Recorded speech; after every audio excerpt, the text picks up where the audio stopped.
नमस्ते दोस्तों, आज फिर से हमने एक नया सीरीज लाया है कि कम समय में कैसे सॉल्व करें ऑब्जेक्टिव क्वेश्चन क्लास 10th के। तो ये टेस्ट नंबर 4 है। तो शुरू करते हैं। पहला क्वेश्चन क्या है? The next term of AP. AP का नेक्स्ट टर्म बताना।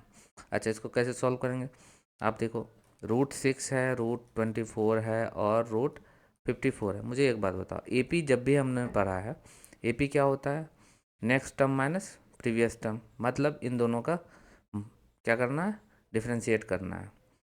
तो ये कैसे होगा? पॉसिबल नहीं है जब तक कि ये 6 ना बने, मीन्स √6 ना बने।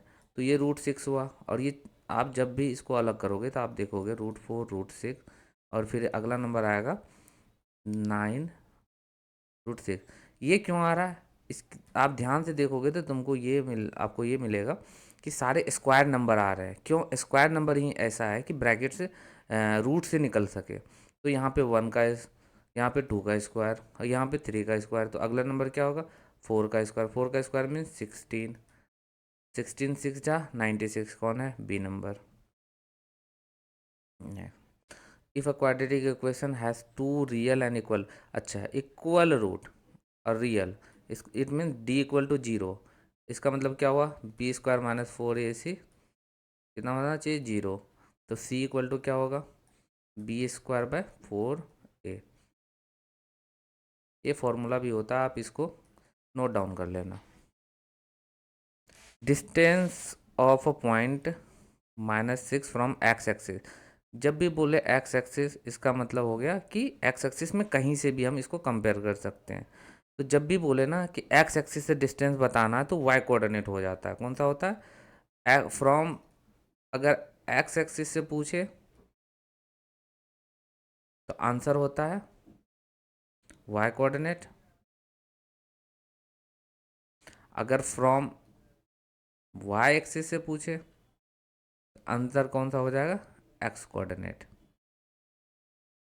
अब इसमें देख लो, एक्स एक्सिस से पूछा है तो वाई कोऑर्डिनेट कितना है? 8। तो इसका मतलब हमारा आंसर क्या हो जाएगा? 8 यूनिट।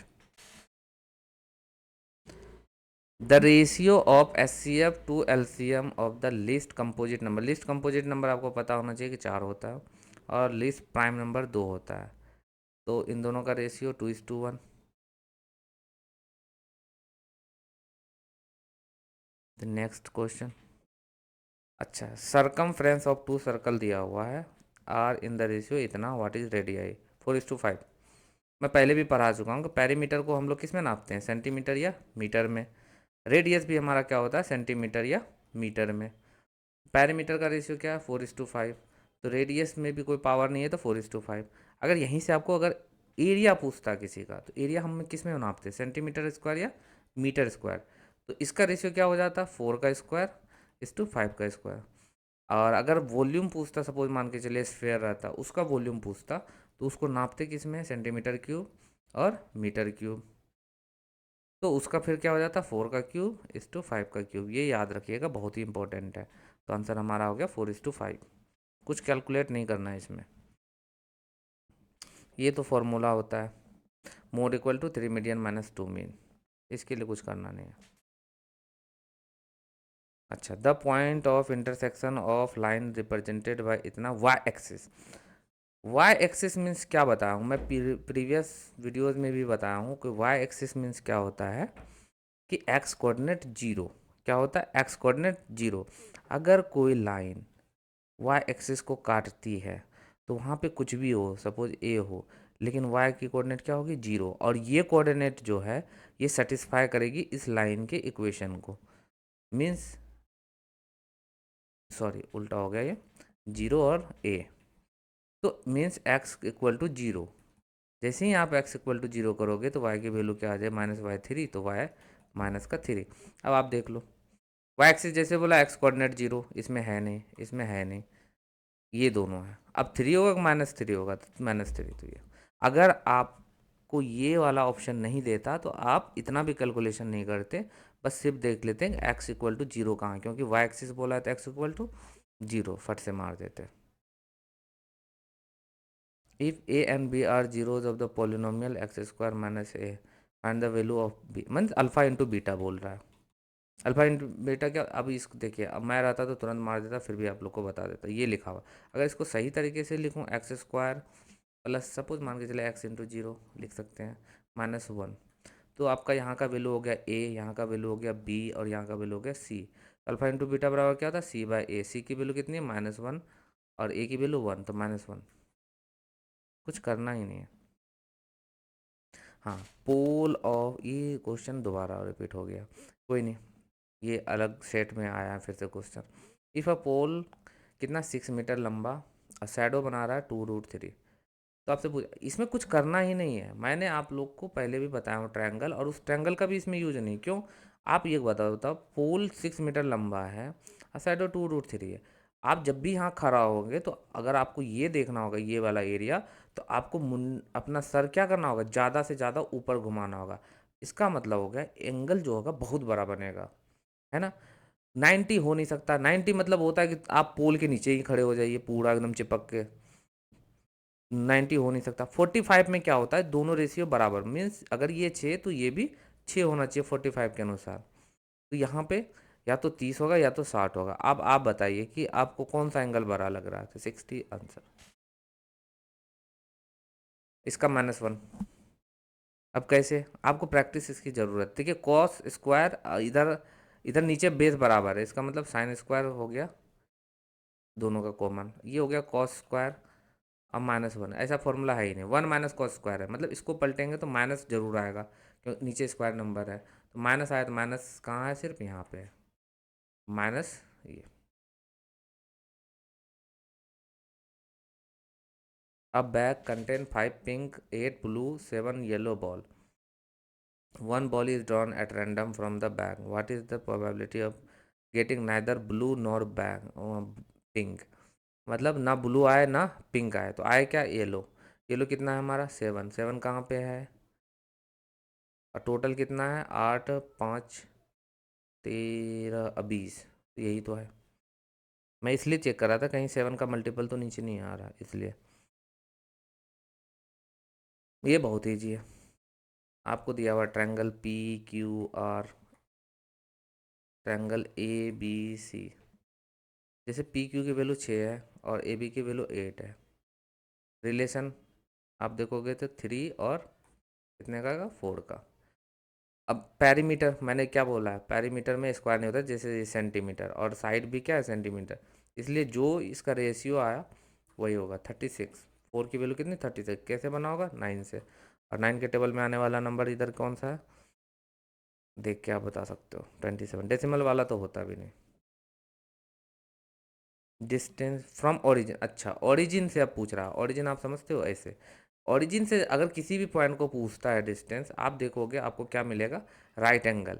राइट एंगल तो आप यहाँ ध्यान से देखो, आपको -6, 8, कुछ कुछ ऐसा नहीं लग रहा, 3 और 4 और 5 का पाइथागोरियन ट्रिपलेट, तो अगर 3 की वैल्यू 6 हुई है, 4 की वैल्यू 8 हुई है, तो 5 की वैल्यू कितनी होनी चाहिए थी, 10, इसका मतलब 10 होता आंसर,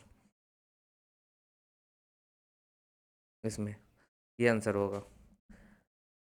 अब आप बोलोगे सर कैसे बता दिया आप, क्या पूछा है, ए क्यू बी का, ये वाला।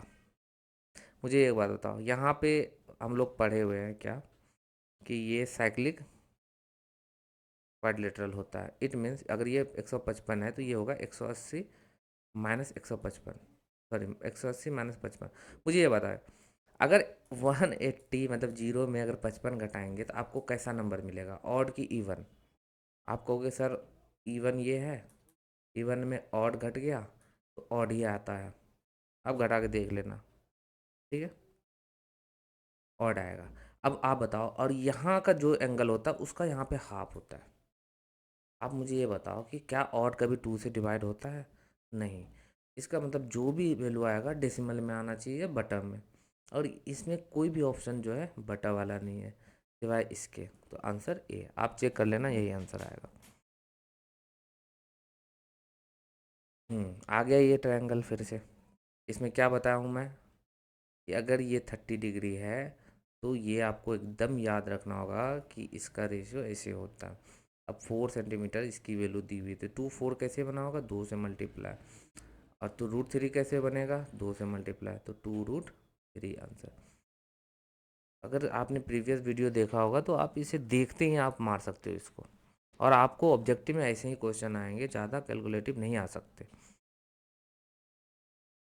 Alpha A B are zero जब द पोलिनोमियल या अच्छा, ये क्वेश्चन तो हम लोग 10th में बहुत बार बनाया। इसका रिजल्ट कैसे आता है? ऊपर में A into alpha into beta, sorry A plus B, और नीचे अल्फ़ा इंटू बीटा, यही तो आता है। यहाँ पे ए प्लस बी होता है माइनस बी बाई ए, अगर यहाँ बी माइनस में हो तो बी बाई ए आ गया। और अल्फ़ा इंटू बीटा क्या आता है? सी बाई ए, सी 7, और ये आ गया। एक तरह से आप यहाँ से ध्यान से देखो तो जो रेशियो आता है उसमें ए कट जाता है, और रेशियो हमारा होता क्या है? जो होना चाहिए माइनस का बी बाय कितना होना चाहिए? सी, कट के आता है। तो आप यहाँ से भी लगा सकते हो, यहाँ देखो माइनस है, और ऊपर कौन सा नंबर है? 3। 3 कहाँ पे? माइनस में। माइनस में यहाँ नहीं है, यहाँ नहीं है, यहाँ नहीं है, यहाँ है। आपको ऑप्शन से जाना है, सॉल्यूशन मत किया कीजिए। एक card is drawn random from well pack सफल, इतना गेटिंग फेस कार्ड। अच्छा, कितने सूट होते? 4 होते हैं ना, तो सब में 3 3 फेस कार्ड होते हैं। टोटल कितने हो गए? 12। और नीचे कितना है? टोटल 52। इसमें देखिए चालाकी क्या किया, सब में क्या डाला है? 13। आप काट भी नहीं सकते। इतना पता चल गया कि 12 है तो 4 से काट दीजिए। 13, 13 चक्का बाउन, इसलिए 3/3।